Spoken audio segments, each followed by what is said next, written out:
तो बात सिर्फ इतनी सी है कि इंसान जहाँ भी चला जाए अपने जन्मभूमि का नाता कभी टूट नहीं सकता। बैंगलोर की रफ्तार अच्छी है, पर दिल को सुकून तब मिलता है जब मिथिला की हवा, मखाना की महक और मैथिली बोली की मिठास आपको फिर से अपने अंदर समेट लेती है। आज का सफ़र सिर्फ शहरों का बदलाव नहीं, ये वापस लौटना है उन रिवाजों तक, उन कहानियों तक जिसमें हमारे पुरखों की सांसें बसी है। जहाँ घर के आंगन में मधुबनी रंगों की पहचान होती है, जहाँ छठ की गीतों में आस्था गुनगुनाती है और जहाँ माँ की आवाज़ सुनते ही सारी थकान खत्म हो जाती है। इसलिए आज मैं निकल पड़ा हूँ बैंगलोर की भीड़ से अपनी मिथिला की गोद में वापस, जहाँ हर मोड़ पर यादें मिलती हैं और हर सांस होमकमिंग लगती है।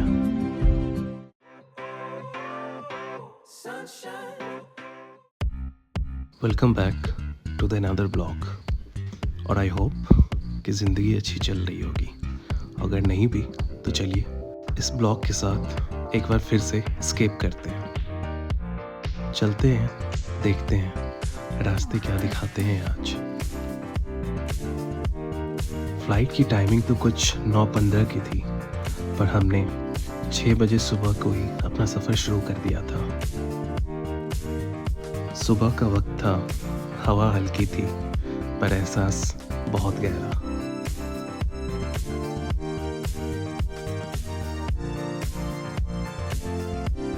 और मंजिल जब आपका अपना घर हो तो कैब में बैठते ही एक अजीब सा सुकून मिल जाता है, जैसे शहर की सारी आवाज़ें धीरे धीरे पिघल कर बिल्कुल शांत हो गई हो।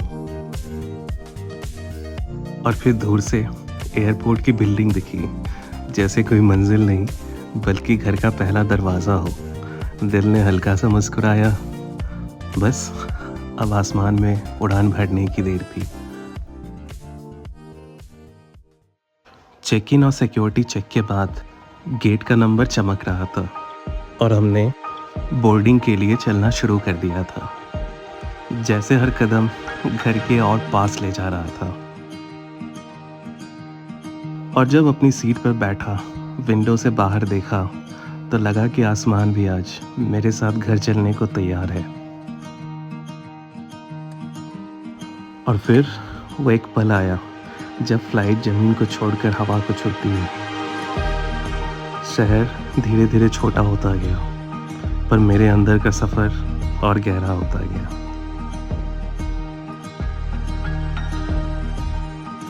और अब वक्त था हैदराबाद में फिर से लैंडिंग की, और लैंडिंग ऐसी कि फ़्लाइट में बैठे हर इंसान को कुछ सेकंडों के लिए अपने पुस्तकों की याद ज़रूर आई होगी। हैदराबाद एयरपोर्ट के अंदर कदम रखे तो लगा जैसे वक्त थोड़ी देर के लिए पॉज पर आ गया हो, पर दिल नहीं, वो तो अभी भी घर की ओर भाग रहा था। तो चलिए भागते हैं फ़्लाइट की तरफ एक बार फिर से।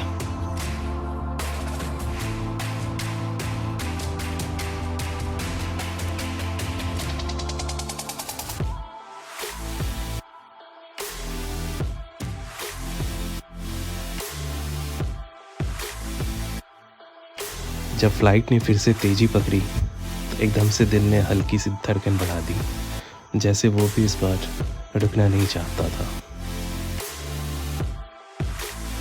फ्लाइट अपनी रफ्तार से आगे बढ़ रही थी और हम दरभंगा के आने का इंतज़ार कर रहे थे।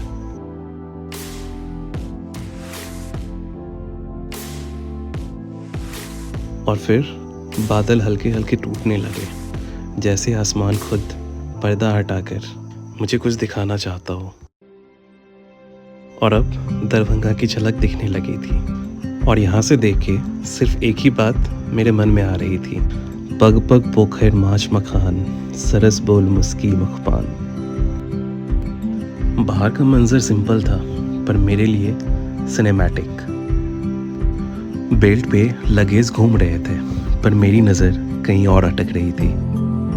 दरभंगा एयरपोर्ट की मिथिला पेंटिंग को देखकर एक अजीब सा सुकून मिला, जैसे मिथिला ने अपनी गोद में बिठा लिया हो। दरभंगा एयरपोर्ट से हम निकल पड़े थे मधुबनी की ओर। हमारी कार रोड पे चल रही थी, और खिड़की से अंदर आती मिथिला की हवा ने जैसे सीधा गला लगा लिया हो। रास्ते के दोनों तरफ खेत और मिट्टी का वो नर्म सा रंग सब कुछ कह रहा था। शायद घर आए बेटे को निहार रहा था। और कौन कहता है कि सनसेट सिर्फ पहाड़ों की अच्छी होती है। कभी हमारे मिथिला में आके सनसेट तो देखो।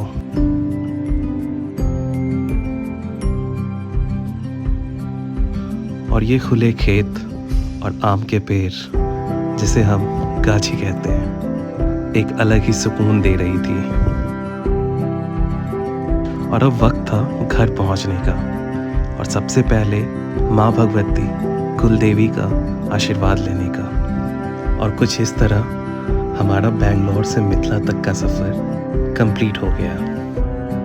और उम्मीद करता हूँ कि आपको ये वीडियो पसंद आया होगा। और आप कहाँ से हो ये भी मुझे कमेंट में ज़रूर बताना। वीडियो को लाइक करना मत भूलना और चैनल को सब्सक्राइब। और मिलते हैं किसी नए ब्लॉग में किसी नई कहानी के साथ।